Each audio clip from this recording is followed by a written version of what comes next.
Hujan turun tipis sejak kami meninggalkan kota. Bukan hujan deras, hanya cukup untuk membuat aspal mengilap seperti kaca hitam yang memantulkan cahaya lampu mobil. Aku menyetir dengan satu tangan, sementara tangan lainnya menggenggam setir yang terasa dingin dan lembab. Jam di dashboard menunjukkan pukul 23.47. Masih jauh? Tanya Dimas tanpa menoleh. Suaranya datar, seperti orang yang bertanya hanya untuk memastikan dirinya masih terjaga. Kalau peta sih, harusnya enggak, jawabku. Tapi ini udah lama banget rasanya. Mobil melaju pelan memasuki kawasan alas roban. Pohon-pohon tinggi berdiri rapat di kanan kiri jalan, membentuk lorong gelap yang seakan menelan suara mesin. Hanya deruban di atas aspal basah yang terdengar, itu pun terasa tertahan. Aku melirik spion. Jalan di belakang tampak sama saja, gelap, lurus, dan sepi. Aneh ya, gumam Dimas. Biasanya lewat sini cepat. Aku tidak langsung menjawab. Ada perasaan tidak enak yang pelan-pelan naik, seperti kabut yang mulai turun tanpa suara. Lampu mobil menyapu batang pohon yang basah, memantulkan kilau kehijauan. Dim, kataku akhirnya, lo ngerasa nggak, jalannya kayak muter-muter? Dimas tertawa pendek. Perasaan doang. Lo kebanyakan denger cerita sopir. Aku ingin ikut tertawa, tapi tenggorokanku terasa kering. Jalan di depan terlihat lurus, namun rasanya seperti tidak pernah benar-benar mendekat. Setiap beberapa menit, kami melewati pohon tumbang yang sama. Atau setidaknya, terlihat sama. Jam masih pukul 23.47. Rak, suara Dimas lebih pelan sekarang, jam lo rusak nggak? Aku menelan ludah. Kenapa? Jam gue berhenti. Mobil terus melaju, dan entah sejak kapan, hujan sudah berhenti. Tapi dingin justru semakin merambat masuk ke dalam kabin. Kabut mulai muncul tanpa aba-aba. Awalnya tipis, seperti napas orang yang menempel di kaca, lalu perlahan menebal hingga lampu mobil hanya mampu menembus beberapa meter ke depan. Jalanan di alas roban terasa semakin sempit, seolah hutan di kiri dan kanan mendekat sedikit demi sedikit. Aku menurunkan kecepatan. Pelan amat, ujar Dimas, tapi nadanya tidak terdengar kesal. Lebih seperti cemas. Jalan licin, jawabku singkat. Padahal yang membuat kakiku menekan rem bukan hujan, melainkan perasaan aneh, seperti ada sesuatu yang mengamati dari balik kabut. Aku menajamkan pandangan, mencoba mencari ujung jalan, tapi yang terlihat hanya cahaya lampu yang patah oleh putih keabu-abuan. Radio mobil tiba-tiba berdesis. Suara musik dangdut yang sejak tadi menemani perjalanan menghilang, digantikan dengungan panjang yang menusuk telinga. Rak, radio lo kenapa? Tanya Dimas sambil memutar knop. Gue nggak ngapa-ngapain. Dengungan itu berhenti mendadak. Sunyi kembali turun, lebih berat dari sebelumnya. Bahkan suara mesin terdengar seperti datang dari jauh. Kami melewati tikungan ringan. Atau setidaknya, aku merasa begitu. Padahal peta di ponsel menunjukkan garis lurus. Aku melirik layar itu sekilas, sinyal hilang, peta memuat tanpa hasil. Lo sadar nggak, kata Dimas pelan, sejak tadi kita nggak ketemu kendaraan lain. Aku mengangguk. Terlalu fokus ke jalan untuk menjawab dengan kata-kata. Lampu mobil menyapu sesuatu di pinggir jalan. Sejenak, aku melihat bayangan seperti bangunan kecil, lalu hilang tertelan kabut. Rak, itu barusan apa? Suara Dimas menegang. Mungkin pos jaga lama, jawabku, meski aku sendiri tidak yakin. Kabut kini masuk sampai ke sela-sela pintu. Udara di dalam kabin terasa lebih dingin, lebih basah. Aku merinding. Jam di dashboard berkedip. Masih pukul 23.47. Aku hampir saja melewati cahaya itu. Di antara kabut yang menggantung rendah, muncul semburat kuning redup di sisi kiri jalan. Bukan lampu kendaraan, bukan juga pantulan rambu. Cahayanya diam, hangat, dan anehnya terasa, mengundang. Aku refleks menginjak rem.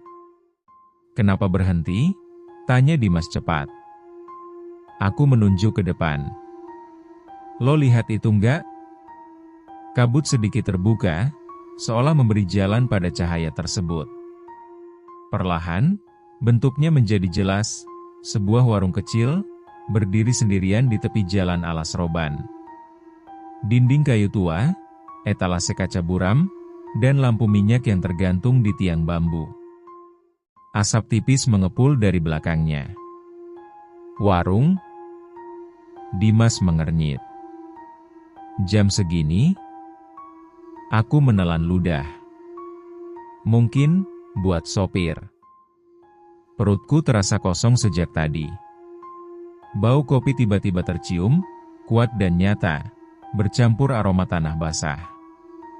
Bau yang seharusnya menenangkan, tapi entah kenapa justru membuat dada terasa sesak.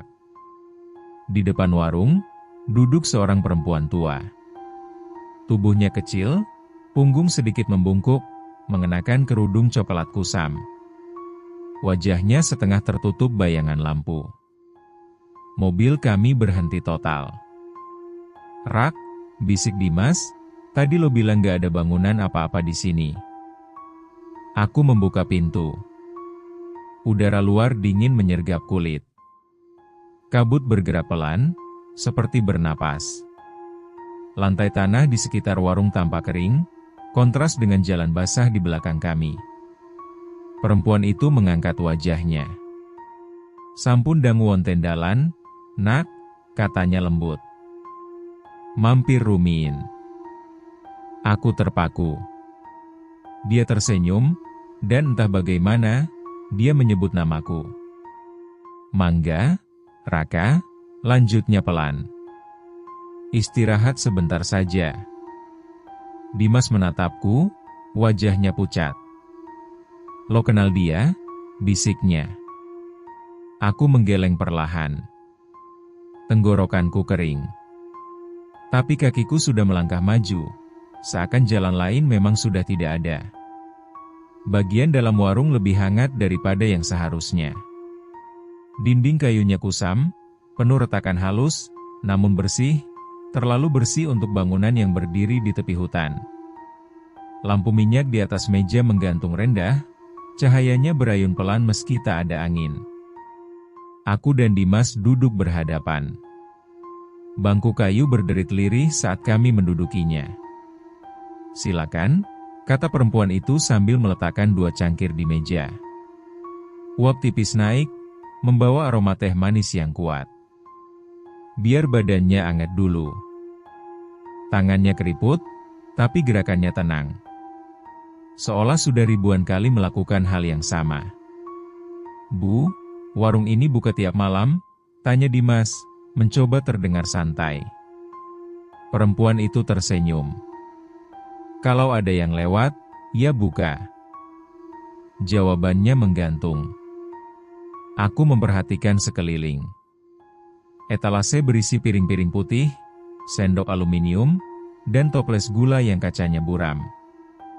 Jam dinding tua tergantung miring, jarumnya dia menunjuk 1 angka.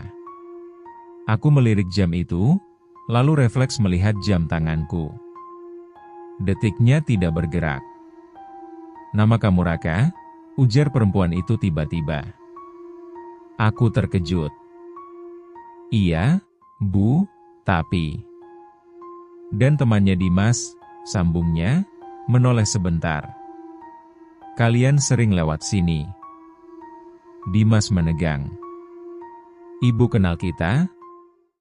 Perempuan itu tidak langsung menjawab. Ia mengambil kursi, duduk perlahan di balik meja, lalu menatap kami satu persatu. Tatapannya tidak tajam, justru hangat. Terlalu hangat. Wajah orang capek itu gampang diingat, katanya. Ada sesuatu dalam caranya berbicara yang membuatku ingin percaya. Seperti suara ibu sendiri, atau seseorang yang pernah kita kenal lama sekali. Aku mengangkat cangkir. Tehnya masih panas. Minum saja, katanya pelan, hampir berbisik. Di sini aman. Kata aman itu membuat dadaku berdesir. Di luar, kabut menutup rapat jendela warung. Jalan yang tadi kami lewati sudah tak terlihat lagi. Dan untuk pertama kalinya sejak memasuki hutan, aku merasa, anehnya, seperti sudah pulang.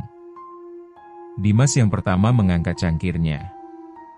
Ia meniup pelan, lalu menyesap sedikit.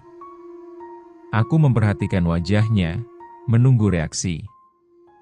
Awalnya biasa saja. Lalu alisnya sedikit terangkat. Manis, katanya. Manis banget. Perempuan itu tersenyum kecil. Biar tenaganya balik. Aku ikut mengangkat cangkir, tapi berhenti tepat sebelum bibirku menyentuh cairan hangat itu. Bau tehnya kuat, lebih pekat dari yang wajar. Ada aroma lain di baliknya, sesuatu yang samar, seperti tanah basah setelah hujan lama. Kok nggak diminum? Tanya perempuan itu lembut. Tunggu dingin dikit, Bu, jawabku. Suaraku terdengar asing di telingaku sendiri. Dimas menyesap lagi, kali ini lebih panjang. Bahunya mengendur. Rak, katanya sambil tersenyum samar, enak. Badan gue langsung enteng. Aku ingin memperingatkannya, tapi tak tahu harus berkata apa. Perempuan itu bangkit, mengambil piring kecil dari etalase. Lapar juga, kan? Katanya. Masih ada nasi. Ia meletakkan sepiring nasi putih di meja. Mengepul, hangat, tampak sempurna. Tapi entah kenapa, aku merasa nasi itu terlalu putih. Terlalu rapi. Dimas meraih sendok. Dim, tunggu, kataku cepat. Tangannya berhenti di udara. Ia menoleh, wajahnya kosong sesaat. Kenapa? Aku mencari alasan, apa saja. Perut gue, gak enak. Perempuan itu menatapku lama. Senyumnya tak hilang, tapi matanya seperti lebih dalam sekarang. Kalau tidak makan, katanya pelan, jalannya berat. Aku merinding. Dimas akhirnya menyendok nasi itu dan memasukkannya ke mulut. Ia mengunyah perlahan. Senyumnya memudar. Rak, gumamnya lirih, rasanya aneh. Aku menatap piring itu. Uapnya masih naik, tapi tiba-tiba bau manis berubah. Menjadi bau tanah. Dan di detik itu, aku sadar, aku tidak seharusnya berhenti di warung ini. Aku menatap jam di dinding itu lagi. Jarumnya masih menunjuk angka yang sama, tak bergeser sedetik pun sejak kami duduk. Lampu minyak di atas meja berayun pelan, namun bayangannya di dinding tetap diam, seolah waktu di ruangan ini menolak bergerak. Bu, kataku akhirnya, jamnya rusak, ya? Perempuan itu tidak langsung menjawab. Ia hanya menatap Dimas, yang kini menunduk sambil memegangi perutnya. Napasnya pendek-pendek. Sudah lama berhenti, jawabnya pelan. Sejak orang-orang tidak lagi menghitung waktu dengan benar. Aku tidak mengerti maksudnya, dan jujur saja, aku tidak ingin mengerti. Dimas mengangkat wajah. Keringat dingin membasahi pelipisnya. Rak, gue pusing. Aku berdiri refleks. Bangku di belakangku bergeser sendiri sedikit, menimbulkan suara gesek yang panjang. Perempuan itu mengangkat tangan, memberi isyarat agar aku duduk kembali. Tenang, katanya lembut. Efek capek. Aku menelan ludah, tapi menurut. Saat aku duduk, aku sadar, suara dari luar benar-benar hilang. Tidak ada hutan, tidak ada angin, bahkan tidak ada serangga. Warung ini seperti terpotong dari dunia. Aku melirik ke cangkir tehku. Permukaannya tidak beriak, tidak beruap lagi. Aku berani menyentuhnya. Hangat, padahal sudah lama. Bu, suaraku bergetar, ini sebenarnya jam berapa? Perempuan itu tersenyum. Senyum yang sama, tak berubah sejak awal. Waktunya istirahat, jawabnya. Jam tanganku berdetak satu kali, lalu berhenti. Di detik itu, aku merasa sesuatu menutup jalan keluar. Bukan pintu, bukan kabut, melainkan waktu itu sendiri. Aku mencoba mengalihkan pandangan dari jam itu. Menatapnya terlalu lama membuat kepala terasa berat, seolah pikiranku ditarik ke satu titik yang tak terlihat. Aku memutar badan sedikit dan tanpa sengaja melihat etalase kaca di sisi warung. Di sanalah aku melihatnya. Di balik pantulan lampu minyak dan bayangan tubuh kami, ada siluet lain. Tidak bergerak, berdiri tepat di belakangku. Bentuknya menyerupai manusia, tapi terlalu tinggi dan terlalu kurus. Kepalanya miring ke satu sisi, seperti sedang mengamati dengan rasa ingin tahu. Aku menahan napas. Perlahan, aku menoleh ke belakang. Tidak ada siapa-siapa. Rak, suara Dimas terdengar lirih, hampir seperti bisikan. Lo denger nggak? Dengar apa? Kayak orang jalan. Tapi di dalam kepala gue. Aku kembali menatap etalase. Siluet itu kini lebih dekat. Aku bisa melihat detailnya. Wajahnya kabur, seolah terbuat dari asap. Dan di sekelilingnya, ada bayangan-bayangan lain. Banyak. Berdiri diam, berdesakan, menunggu. Tanganku gemetar. Bu, di warung ini cuma kita, kan? Perempuan itu tidak langsung menjawab. Ia menuangkan teh ke cangkir kosong, meski teko itu terdengar kosong sejak tadi.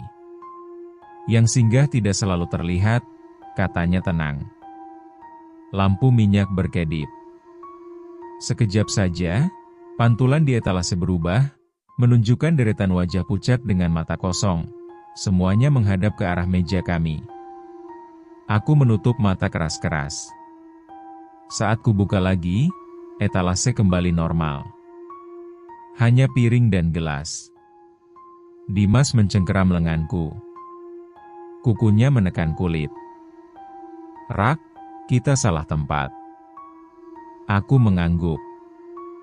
Jantungku berdegup kencang, tapi suara detaknya terasa teredam, seolah berdetak di ruang lain.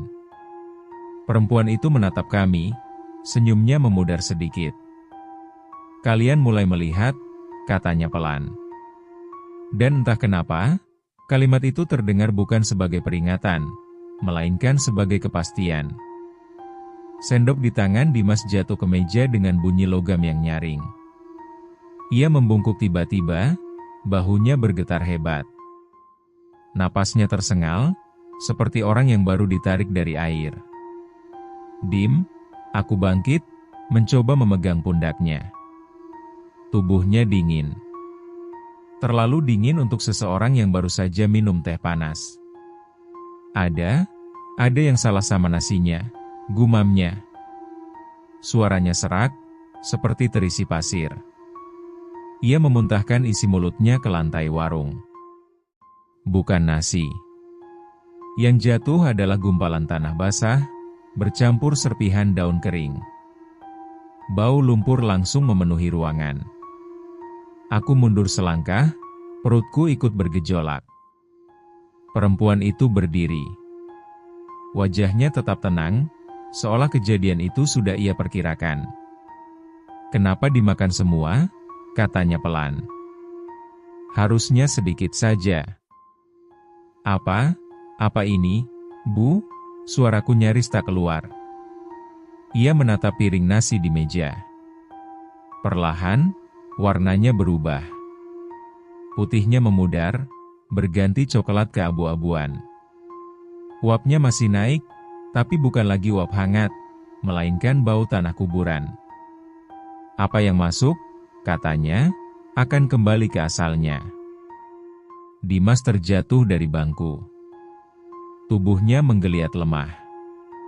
Matanya terbuka, tapi pandangannya kosong. Aku berlutut di sampingnya. Dim, dengerin gue. Kita pergi. Sekarang. Tanganku menyentuh lantai. Permukaannya basah dan lengket, seperti tanah yang baru digali. Aku menarik tangan cepat-cepat. Lampu minyak bergoyang keras, padahal tak ada angin. Dinding kayu berderit, seperti sedang mengembang dan menyempit.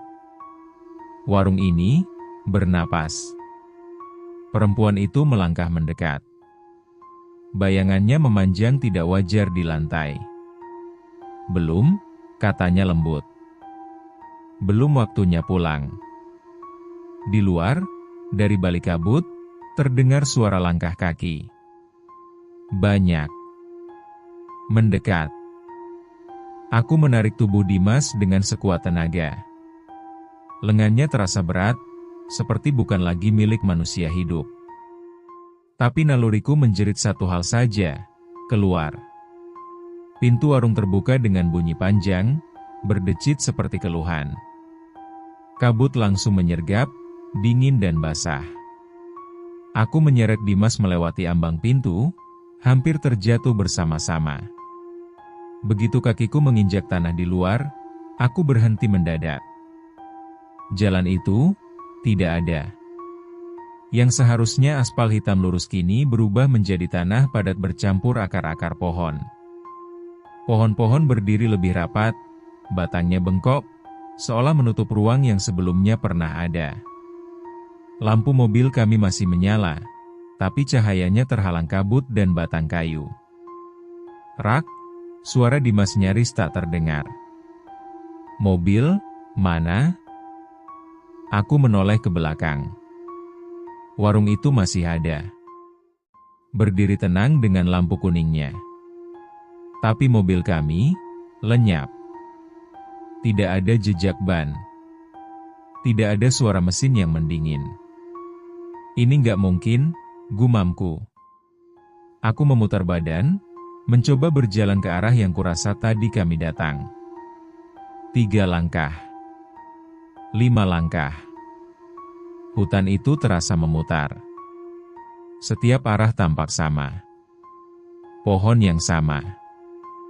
Akar yang sama. Bahkan batu kecil yang sama, seolah kami berjalan di tempat. Dari belakang, terdengar suara pintu ditutup perlahan. Aku menoleh.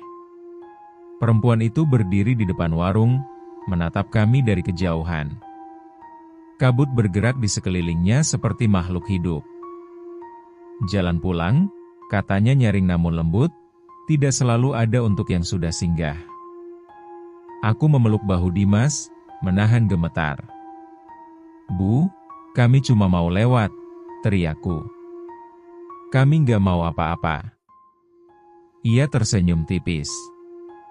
Semua yang berhenti, awalnya juga begitu. Di sekeliling kami, kabut menebal. Dari balik pepohonan, terdengar bisikan pelan, suara-suara yang memanggil nama kami. Dan aku sadar, kami tidak tersesat di hutan. Kami tersesat dari dunia yang seharusnya. Bisikan itu semakin jelas. Awalnya hanya seperti angin yang menyelip di sela daun, tapi perlahan berubah menjadi suara manusia. Suara laki-laki. Perempuan. Tua. Muda. Semuanya bercampur, saling tindih, memanggil dengan nada yang terlalu akrab. Rak. Aku menoleh refleks. Suara itu datang dari balik pepohonan di kanan kami. Di antara kabut, tampak bayangan seseorang berdiri. Tubuhnya samar, seperti digambar dengan arang tipis. Rak, tolong. Jantungku hampir berhenti. Suara itu milik ayahku. Jangan lihat, gumam Dimas lemah, tangannya mencengkeram jaketku. Itu bukan dia. Aku menutup mata, tapi suara itu semakin dekat. Langkah kakinya terdengar jelas, menginjak tanah basah. Rak, kamu kok lama pulangnya? Dadaku sesak. Ada bagian dalam diriku yang ingin melangkah maju, ingin menjawab, ingin percaya. Tapi bagian lain, yang tersisa dari kewarasan, menahan kakiku kuat-kuat. Dari arah lain, muncul suara baru. Lebih pelan. Lebih halus. Mas, istirahat dulu saja. Aku membuka mata. Di balik kabut, aku melihat sosok-sosok berdiri berjajar. Wajah mereka pucat, mata kosong. Beberapa mengenakan jaket sopir, yang lain pakaian lusuh. Ada yang setengah tubuhnya seperti hilang, menyatu dengan kabut. Mereka tidak mendekat. Hanya berdiri. Menunggu. Itu, siapa mereka? Bisikku. Dimas tidak menjawab. Kepalanya terkulai. Dari belakang, suara langkah terdengar pelan dan teratur. Aku tahu tanpa menoleh siapa itu. Kalian mendengar mereka? Kata perempuan itu tenang. Karena mereka juga pernah singgah. Aku menggigit bibir, menahan gemetar. Kalau kami ikut suara itu, tanyaku lirih, apa yang terjadi? Perempuan itu tersenyum, kali ini tanpa kehangatan. Kalian akan berhenti berjalan. Kabut menutup pandanganku sepenuhnya. Dan di dalam putih yang pekat itu, suara-suara terus memanggil, sabar, menunggu aku menyerah. Aku hampir tak menyadari perubahan itu pada awalnya. Kabut yang tadi menutup segalanya perlahan menipis, seperti ditarik oleh tangan tak terlihat. Suara-suara memanggil meredup, menjauh, hingga hanya tersisa dengung halus di telinga. Rak! Suara itu berbeda. Lebih berat. Lebih nyata. Aku menoleh. Di depan kami berdiri seorang lelaki tua dengan ikat kepala lusuh dan tongkat kayu di tangannya. Tubuhnya kurus, tapi matanya tajam dan penuh kesadaran. Ia berdiri di antara kami dan hutan, seolah menjadi batas. Jangan dengarkan yang lain, katanya tegas. Dengarkan saya. Siapa? Siapa Mbah? Tanyaku, suaraku bergetar. Orang yang masih hidup, jawabnya singkat. Nama saya Karyo. Aku menghela napas panjang, baru sadar paru-paruku terasa terbakar sejak tadi. Dimas mengerang pelan, tapi matanya sedikit lebih fokus. Mbah Karyo menatap ke arah warung. Lampu kuningnya masih menyala, tampak lebih jauh sekarang. Kalian mampir, ya? Katanya tanpa menoleh. Aku mengangguk. Itu bukan tempat istirahat, lanjutnya. Itu tempat orang berhenti. Ia berjongkok di tanah, menggambar garis tipis dengan tongkatnya. Di hutan ini, ada yang tidak suka dilupakan. Mereka meniru yang dulu pernah ada. Warung, suara, wajah, supaya yang lewat merasa aman. Perempuan itu, tanyaku.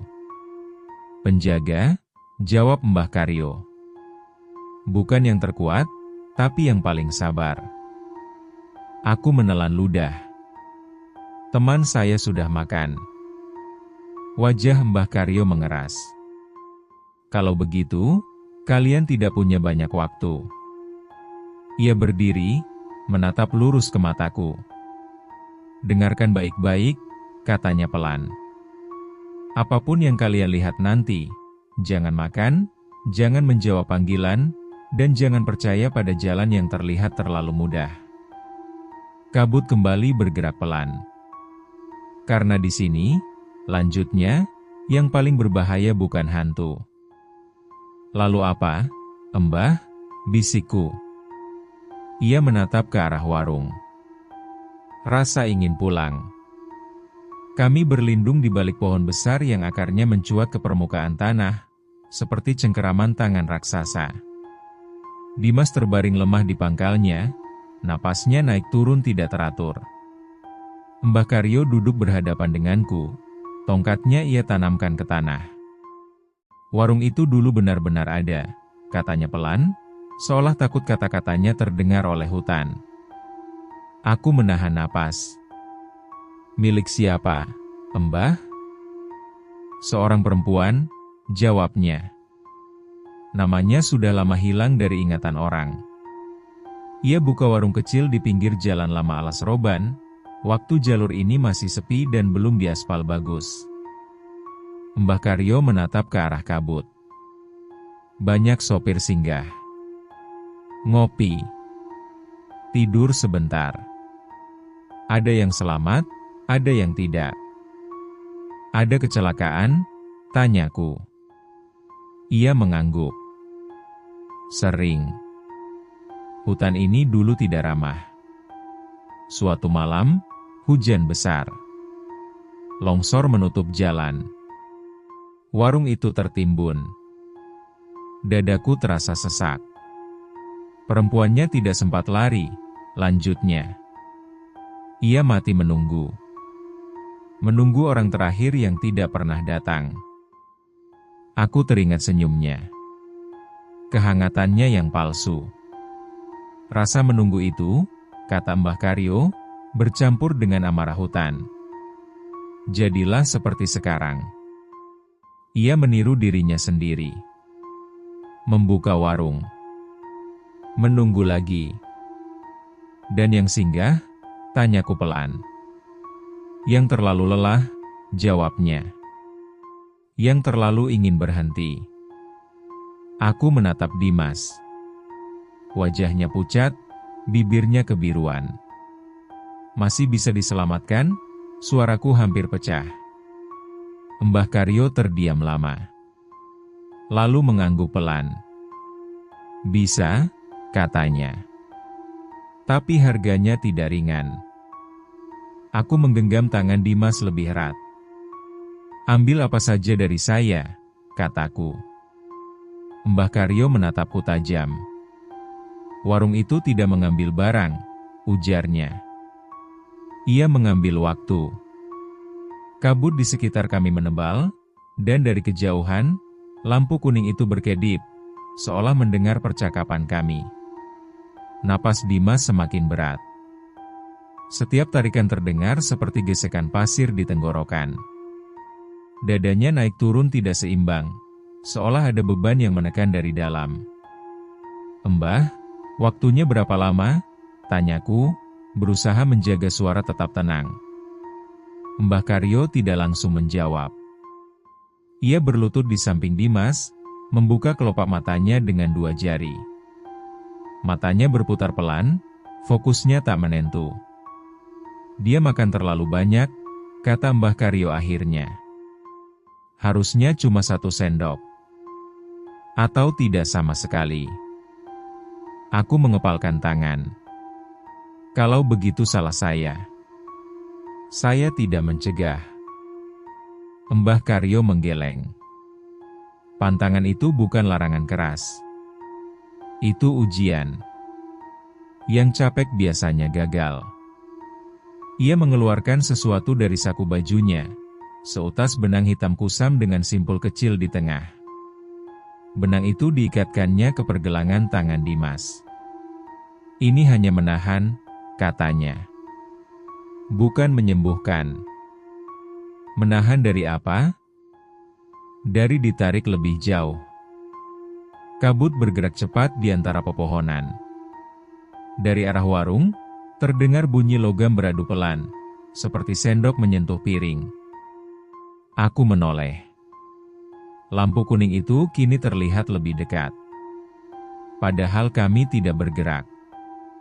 Dia lapar, gumam Mbah Karyo. Bukan lapar makanan. Lapar peneman. Aku menelan ludah. Apa yang harus kami lakukan? Mbah Karyo berdiri, menatap lurus ke arah warung. Kalian harus kembali, katanya. Gila? Spontan aku menjawab. Kita baru saja lolos. Belum, katanya tegas. Kalian hanya diberi jarak. Aku menatap Dimas. Tangannya mencengkeram tanah, jari-jarinya kotor oleh lumpur yang entah muncul dari mana. Kalau kita tidak kembali, tanyaku lirih. Mbah Karyo menatapku lama. Maka yang kembali hanya satu. Kabut berhenti bergerak. Dan di kejauhan, terdengar suara perempuan itu memanggil. Kali ini tidak ramah, tidak lembut. Menuntut. Kami berjalan mengikuti Mbah Karyo tanpa kata. Setiap langkah terasa berat, seolah tanah menahan telapak kakiku.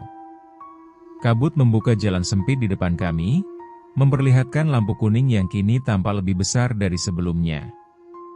Warung itu tidak lagi terlihat kecil.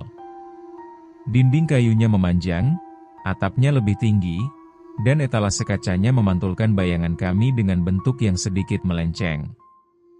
Seperti versi lain dari diri kami yang tertinggal setengah detik. Jangan bicara lebih dari perlu, bisik Mbah Karyo. Dan apapun yang ditawarkan, tolak. Pintu warung terbuka sendiri. Bunyi engselnya panjang dan berat, seperti tarikan napas orang tua. Perempuan itu berdiri di balik meja. Kerudungnya masih sama, tapi wajahnya lebih jelas. Garis-garis halus di pipinya kini tampak seperti retakan tanah kering. Matanya hitam pekat, tanpa pantulan cahaya. Kembali lagi, katanya. Tidak tersenyum. Saya kira kalian sudah memilih jalan lain. Aku memapah Dimas masuk. Langkahnya terseret, kepalanya terkulai. Ia milik kami, kata perempuan itu sambil menatap Dimas. Sudah menerima. Belum selesai, potong Mbah Karyo. Suaranya tenang, tapi keras. Belum kenyang. Lampu minyak di langit-langit bergetar. Bayangan di dinding bergerak sendiri, memanjang seperti tangan yang meraih. Perempuan itu memiringkan kepala. Lalu apa yang kau tawarkan, Karyo? Mbah Karyo menoleh padaku. Tatapannya tajam, penuh makna. Bukan aku, katanya pelan. Dia.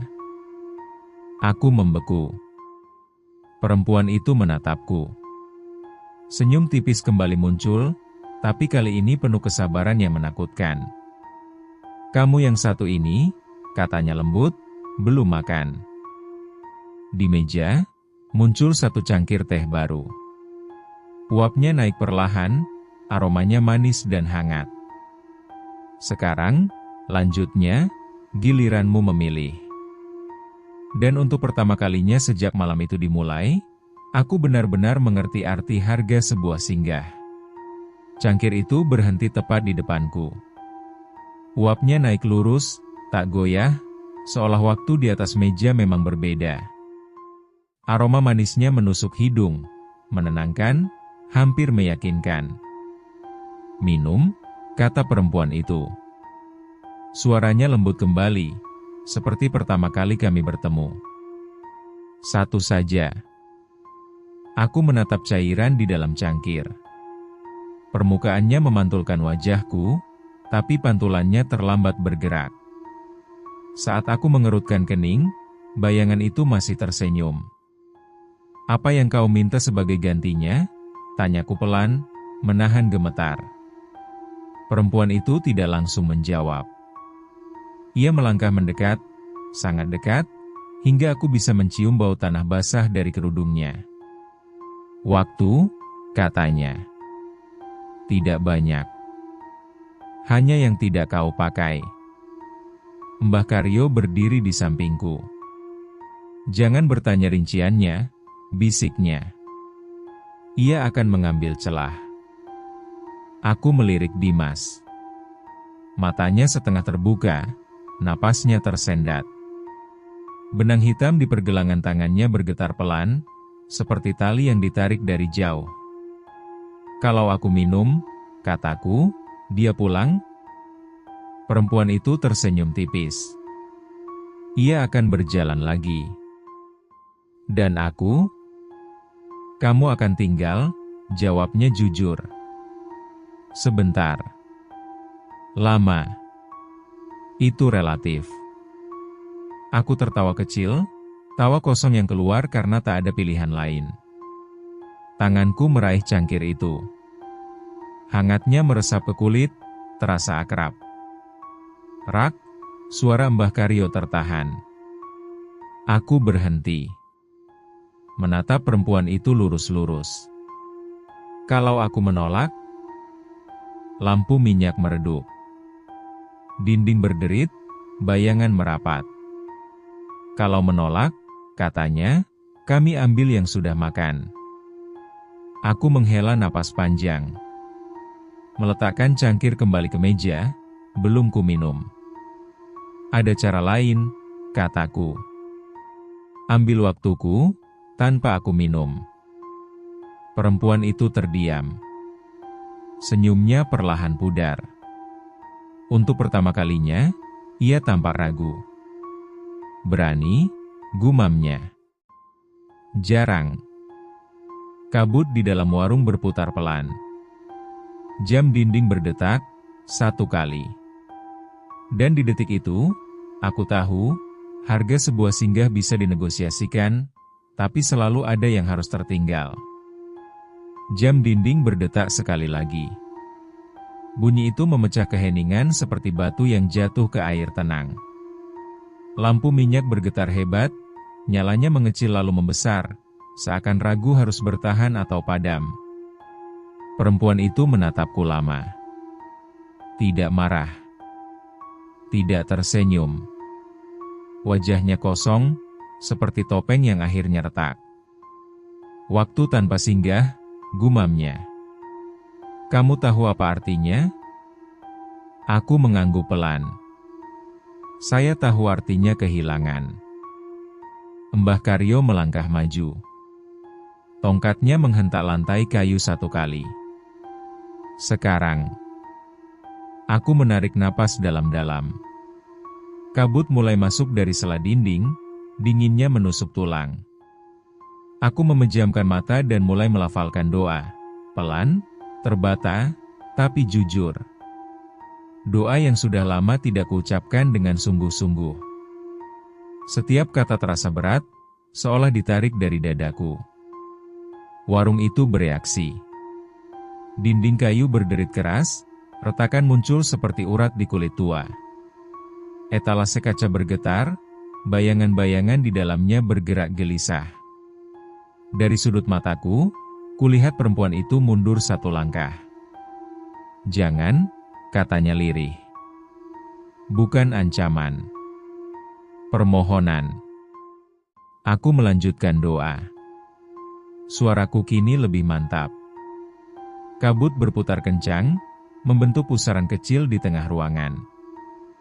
Jam dinding berdetak lagi, kali ini tidak berhenti. Perempuan itu menjerit pelan. Tubuhnya terlihat kabur, seperti gambar yang dilap dengan kain basah. Aku hanya menunggu, katanya putus asa. Aku hanya ingin ditemani. Menunggu bukan berarti menahan, jawab Mbah Karyo tegas. Dengan 1 hentakan terakhir tongkatnya, lantai warung retak. Cahaya kuning meredup drastis. Bayangan-bayangan menghilang, tersedot kabut yang kini menipis. Aku membuka mata. Warung itu runtuh perlahan, bukan menjadi puing, tapi menjadi kenangan. Kayu, lampu, meja, semuanya memudar, seperti mimpi saat terbangun. Dimas terbatuk keras. Napasnya kembali teratur. Dan di tengah sisa kabut, aku merasakan sesuatu lepas dariku. Bukan nyeri, hanya sunyi. Seolah beberapa jam, beberapa hari, atau mungkin beberapa tahun dalam hidupku, telah diam. Namun kami masih hidup. Dan itu, malam itu, sudah cukup. Aku terbangun dengan rasa dingin yang masih menempel di tulang. Tanah lembab menempel di punggung, dan aroma hutan pagi menyusup perlahan. Bau daun basah, tanah, dan embun. Kabut sudah menipis, tersisa gumpalan tipis yang melayang rendah di antara batang pohon. Langit di timur mulai memucat. Rak, suara Dimas serak tapi nyata. Aku menoleh cepat. Dimas duduk bersandar di pohon, wajahnya masih pucat, tapi matanya fokus. Hidup. Aku menghela napas panjang yang terasa seperti napas pertama setelah lama tenggelam. Kita, di mana? Tanyanya pelan. Masih di alas roban, jawabku. Tapi kayaknya sudah dilepas. Ia menunduk, memijat pergelangan tangannya. Benang hitam itu sudah tidak ada. Digantikan bekas samar, seperti bekas jam tangan yang lama dipakai. Kepala gue berat, katanya. Dan ada bagian yang rasanya kosong. Aku tahu perasaan itu. Di dadaku, ada ruang hampa yang tidak sakit, tapi terus mengingatkan. Kami berjalan menyusuri hutan. Aneh, jalan aspal itu kembali ada. Mobil kami terparkir di bahu jalan, mesin dingin, tapi utuh. Jam di dashboard menyala. Pukul 5.12. Rak, kata Dimas ragu, jam terakhir yang gue ingat, kita berangkat jam 11-an. Aku mengangguk. Sama.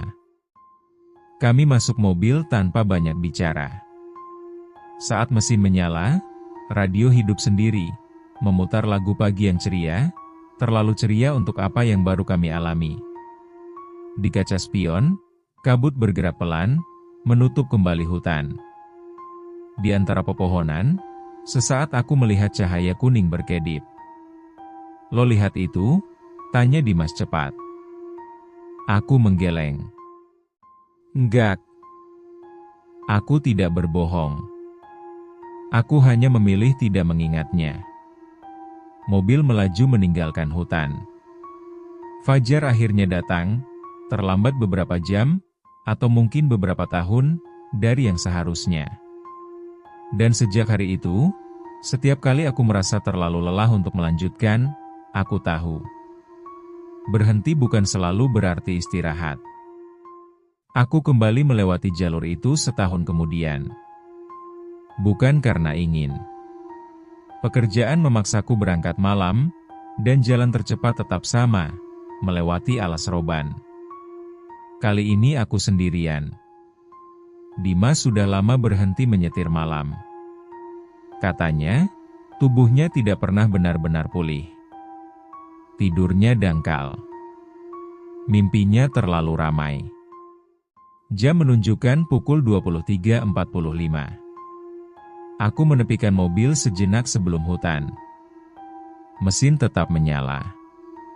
Aku memejamkan mata, menarik napas, lalu berdoa singkat. Bukan karena takut, lebih karena hormat.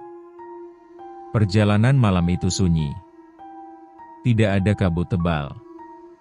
Tidak ada radio mati mendadak. Hutan tampak seperti hutan biasa. Dan hampir saja aku percaya semuanya telah selesai. Hampir.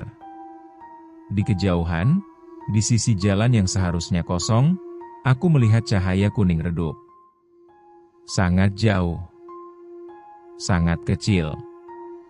Seperti bintang yang jatuh ke tanah. Tanganku menegang di setir. Aku tidak mengurangi kecepatan. Saat mobil mendekat, aku melihat bentuknya samar, bukan warung utuh, hanya bayangan. Seperti kenangan yang lupa dihapus. Tidak ada asap. Tidak ada meja. Tidak ada perempuan tua. Hanya lampu. Dan di bawah cahaya itu, berdiri seseorang. Seorang sopir muda, tas selempang di bahu, wajahnya lelah. Ia menoleh ke arahku. Mata kami bertemu. Aku ingin berteriak. Ingin memperingatkan. Tapi mobil terus melaju. Di spion, cahaya itu menghilang. Jalan kembali gelap. Jam di dashboard bergerak normal. Aku tahu, di hutan itu, tidak semua penantian berakhir. Ada yang hanya berpindah. Dan selama masih ada orang yang terlalu lelah untuk melanjutkan. Selama masih ada yang memilih berhenti daripada berjalan. Warung itu akan selalu menemukan cara untuk ada. Aku tidak pernah berhenti di sana lagi. Tapi setiap malam, saat jam mendekati tengah malam, aku selalu memastikan satu hal. Aku tidak sendirian dengan rasa ingin berhenti.